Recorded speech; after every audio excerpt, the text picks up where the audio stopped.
des deux thématiques, sur la préparation des examens scolaires et sur l'état civil. Moi, je dirais pas intervention, mais pas deux questions, ou bien j'aurais aimé avoir deux éclaircissements par rapport à deux points. L'une, c'est par rapport aux dispositifs qui ont été mis en place dans le cadre des examens du BFM, par exemple, surtout sur l'utilisation du téléphone portable au sein des centres.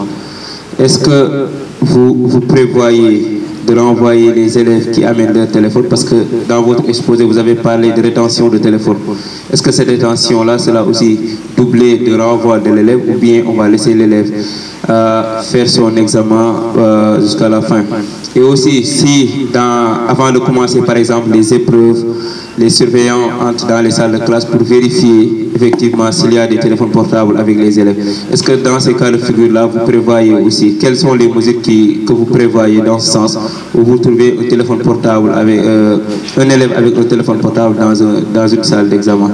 L'autre chose, c'est par rapport aux états civils.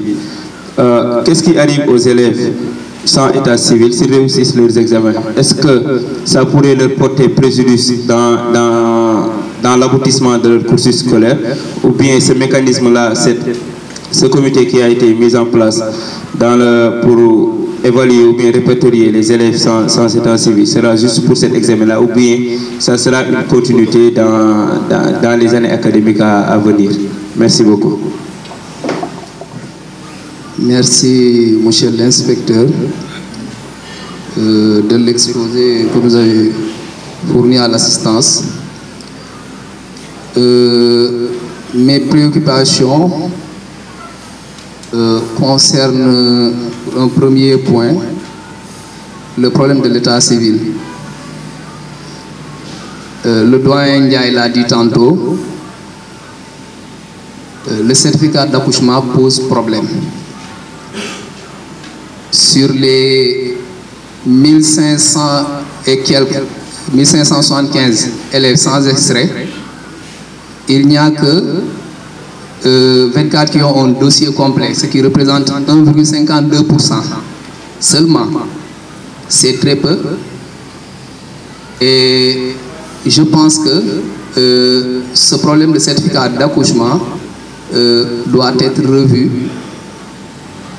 pour permettre aux élèves, comme dans le passé, d'avoir très tôt un extrait de naissance et soulager les parents des soucis d'état civil.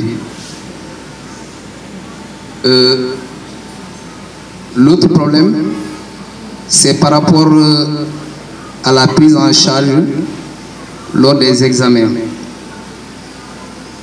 Pour le CFE, d'habitude, dans les centres, les surveillants et le secrétariat est pris en charge. Peut-être le problème se pose du côté des élèves, mais pour le BFM et le bac, vraiment, les enseignants souffrent souvent dans les centres. Et je pense que avec tout le budget dont disposent les collèges et les lycées, ces enseignants-là devraient être appuyés pour une prise en charge quand même correcte afin de bien faire le travail de surveillance et de secrétariat. Et là, toujours par rapport à la prise en charge, je pense qu'il faudra aussi parler aux chefs de centre pour quand même doter ces examinateurs de locaux adéquats. Lors des épreuves physiques du CFE, il y a quelques jours, ici à Keur Massar, dans un centre, le secrétariat a dû se faire dans la cour parce qu'il n'avait pas une salle où faire ce travail de secrétariat. Et pourtant, c'est une grande école et ce jour-là, ils nous ont dit que la salle qui a été prévue a été occupée par des élèves terminales pour un devoir. Faites la comparaison entre un examen et un devoir.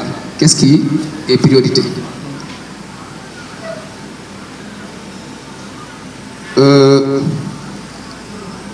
L'autre, c'est par rapport à la taille de l'IEF. la taille de l'IEF pose problème. C'est une demande. Pourquoi pas, on va le redire, essayer de scinder l'IEF de Keur Massar en différentes IEF, ou bien même en faire donc une IA. En ce moment, je pense que par rapport à l'état civil, parce que à défaut de pouvoir disposer du certificat d'accouchement, nous, avec le CDP de Pikine Guédiawaye, on a eu à enrôler des cas d'enfants avec l'IEF sur la déclaration tardive des élèves.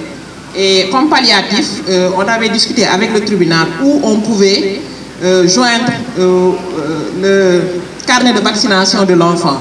Parce que sur le carnet de vaccination est bien mentionné la date de naissance de l'enfant et aussi le lieu de naissance. Et ça, au niveau de l'AEMO de Guédiawaye, ça nous avait permis de régler beaucoup de problèmes d'état civil concernant les enfants en classe de CM2. Et moi, ma préoccupation va au-delà des examens. Parce que, vu la zone de Keur Massar, après les examens d'entrée en 6e et de CFE, certains enfants réussissent au CFE, mais ils sont un peu âgés. Et les parents n'ont pas les moyens d'inscrire ces enfants-là au niveau de certaines écoles privées. Et la mission de l'AEMO, parmi les missions de l'AEMO, nous avons l'assistance éducative. À Pikine Guédiawaye, ce problème était réglé parce qu'il y avait le centre de sauvegarde de Pikine Guédiawaye où les enfants étaient orientés. Ils pouvaient faire la classe de 6e. Après, ils avaient l'opportunité de continuer jusqu'en classe de 3e ou bien de réintégrer le système en classe de 5e. Mais au niveau de Keur Massar, on sait bien que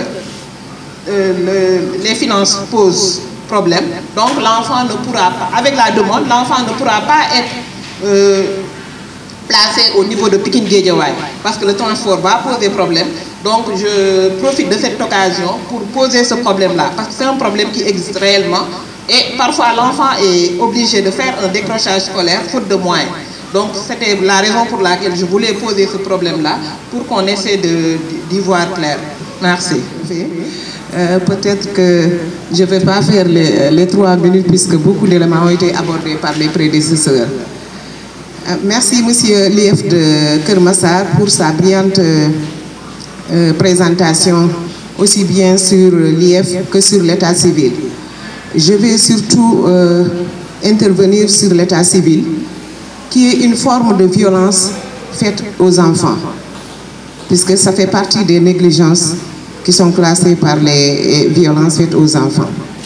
Et le nombre de 1575 prouve vraiment qu'il y a un réel problème. Et pourtant, des efforts ont été faits par les autorités administratives, je dirais par l'État, mais aussi par le CDPE de Keur Massar. Avec le financement de l'UNICEF, nous avons eu à mener des activités de renforcement de capacité des acteurs communautaires, comme l'ont souligné certains, tels que avec les Badjanogokh, les délégués de quartier, les religieux, je dirais les imams et maîtres de Dara. Et malgré tout, le problème est là. Et le principal obstacle, c'est vrai, c'est le certificat d'accouchement.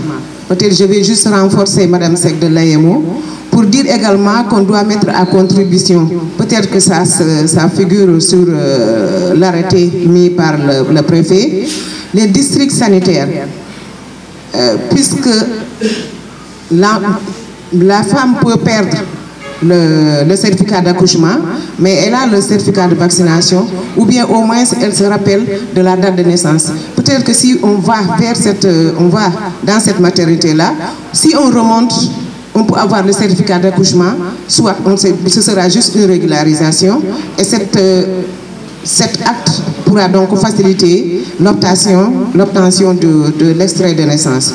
Autre chose également, dans le département de Keur Massar, avec le déplacement des familles, les parents peuvent perdre les extraits de naissance. Là également, on doit mettre également à contribution les communes pour faciliter la recherche des informations pour l'extrait de Moussa Diop, par exemple, qui a perdu son extrait de naissance. Autre chose également, c'est surtout aussi l'importance de la sensibilisation. On doit continuer avec nous en tant que service technique qui encadrons les organisations de femmes, je dirais d'une manière générale des acteurs communautaires. Et ces activités de sensibilisation-là doivent continuer et nous allons le faire, Inch'Allah. Nous allons les partager avec nos cibles puisqu'elles ont des groupes WhatsApp. Et je crois que comme l'a dit en conclusion l'IEF, donc que chacun s'y mette pour le bonheur de ses enfants. Merci beaucoup, Monsieur le Président. Merci l'IEF. Bon, c'est Fatoumata Soli de l'ONG Alphader. Donc moi, je vais m'assister sur l'état civil. Donc là, je crois que notre préoccupation, parce que nous travaillons dans le développement, nous travaillons dans l'éducation, c'est pour vraiment contribuer à la mission de l'État. Donc nous prenons en charge les enfants hors école, parce qu'il y a des enfants qui sont âgés de 9 à 14 ans, qui n'ont pas accès à l'école par diverses raisons, qui sont vraiment déscolarisés. Donc ces enfants-là, on a vu qu'il y a pas mal d'enfants qui n'ont pas d'extrait de naissance. Et ces enfants-là doivent se présenter à l'examen de l'entrée en 6e. Et parfois, le problème va au-delà même du certificat d'accouchement. Parce que parfois, on voit des parents qui n'ont pas l'état civil. Donc, ils n'ont aucune pièce des parents de l'enfant. Et ces enfants-là ont des problèmes pour accéder à l'état civil. Qu'est-ce que vraiment, je ne sais pas, les autorités peuvent faire pour ces enfants-là? Parce que leurs parents n'ont pas une pièce d'état civil et ces enfants-là ont des problèmes pour être déclarés. Parce qu'il faut, à la déclaration, il faut amener les pièces de ces parents-là. Et ces enfants-là sont obligés parfois vraiment de ne pas être présentés à l'état civil. Donc là aussi, il faudra vraiment qu'on trouve vraiment des solutions. Et l'autre, c'est par rapport même aux enfants qui sont présentés à l'examen d'entrée en 6e. Parfois, ils ont leur diplôme, ils suivent leur cours, mais en cours de route, ils abandonnent. Et ces enfants-là aussi, nous les prenons en charge à travers notre centre d'apprentissage populaire pour une formation professionnelle. Et ces enfants-là aussi, au cours de 3 années, au bout de 3 ans de formation, donc on devait les présenter aussi à l'examen de certification professionnelle pour qu'il y ait le diplôme d'État. Donc ces enfants-là, parfois aussi, il y a énormément de difficultés pour les trouver vraiment des actes d'état civil. Donc je pense qu'il faudra vraiment prendre ces enfants-là aussi en compte dans le système de déclaration de naissance. L'autre chose, comme je le disais tout à l'heure, nous contribuons vraiment à l'effort de l'État pour l'éducation.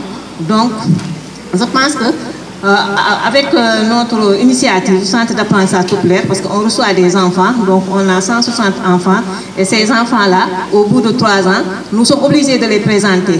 Mais on est obligé de passer par une école privée. Donc là, je crois que peut-être l'IEF est là. Donc qu'est-ce qu'on pourra faire pour que nous, en tant qu'ONG, on n'est pas une école certes, mais une ONG reconnue qui contribue vraiment aux missions de l'État. Comment on peut présenter nos enfants sans passer par les écoles privées. Donc là aussi, ça c'est vraiment quelque chose que je veux vraiment porter un plaidoyer pour que l'IEF au JCD et particulièrement à l'IEF. Je le vois travailler parfois même en dehors des heures de travail. Je crois qu'ils font un sacrifice énorme pour satisfaire la communauté éducative. Merci beaucoup l'IEF, merci les enseignants de Keur Massar. Maintenant, je reviens sur l'état civil. Moi, mon problème, c'est que pourquoi chaque année, c'est toujours les mêmes problèmes qui reviennent. L'état civil. Pourquoi? Parce que 1500 élèves sans pièces d'état civil, si on les avait répartis en centres, c'est presque 5 ou 6 centres d'examen. Ça, c'est beaucoup, c'est énorme. Pourquoi les parents ne déclarent plus leurs enfants? Cette difficulté-là doit trouver une réponse par rapport à ça. Moi, je pense que par rapport aux sources de problème, j'ai remarqué une chose. Est-ce que ce n'est pas la communalisation de l'état civil qui pose problème aux parents? Parce qu'un enfant qui est né à l'hôpital principal de Dakar, on ne peut pas le déclarer à Yumbo. Parce que dans le certificat d'accouchement, on dit que l'enfant est né à l'hôpital principal de Dakar.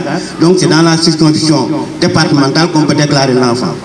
Un parent qui a la presse de retourner à Dakar pour déclarer son enfant peut rester à la maison. Un enfant qui est né à l'hôpital de Pikine, on ne peut pas le déclarer à Keur Massar parce que Pikine et Keur Massar, c'est 2 départements différents. cette communalisation de l'état civil pose problème pour les parents. Parce que ce déplacement-là, pour retourner encore à l'état civil, pour déclarer l'enfant, les parents vont rester à la maison. L'autre problème, c'est les enfants qui ont des pièces d'état civil, mais qui ne sont pas enregistrés sur le registre de l'état civil. C'est ce qu'on appelle les extraits fictifs. Il y a des enfants qui ont des extraits, mais si toutefois qu'ils réussissent à l'entrée en 6e, quand tu renouvelles la pièce d'état civil, arrivé à la on dit que la pièce n'est pas déclarée sur le registre. C'est un problème. Et beaucoup de parents, beaucoup d'enfants n'arrivent pas à s'inscrire au moyen ou au secondaire parce qu'ils ne trouvent pas le pièce d'état civil parce que c'est fictif. Et ça, c'est un problème. Parce qu'au niveau de l'état civil, il faut qu'il y ait une solution par rapport à ça.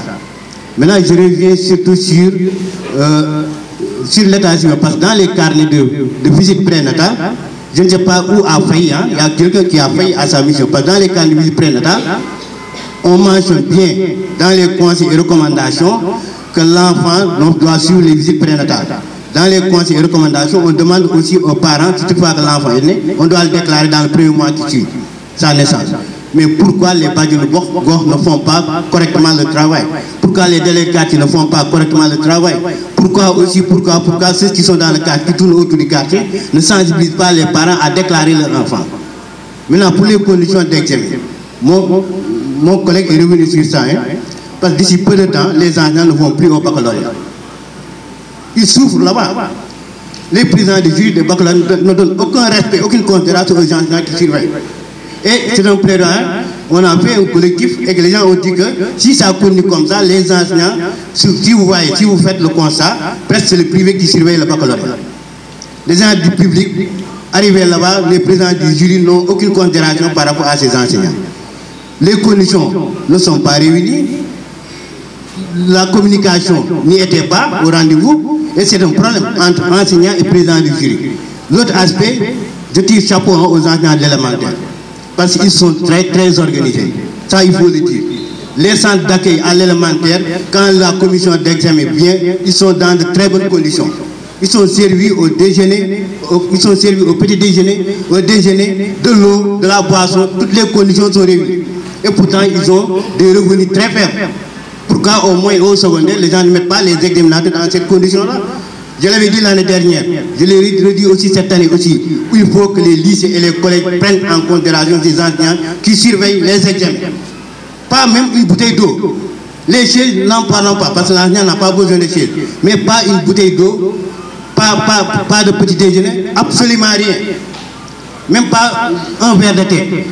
Ça c'est grave hein, pour un centre qui, si vous faites de la situation des cotisations des enfants, au lycée, au moins, il dépasse 10 fois l'élémentaire.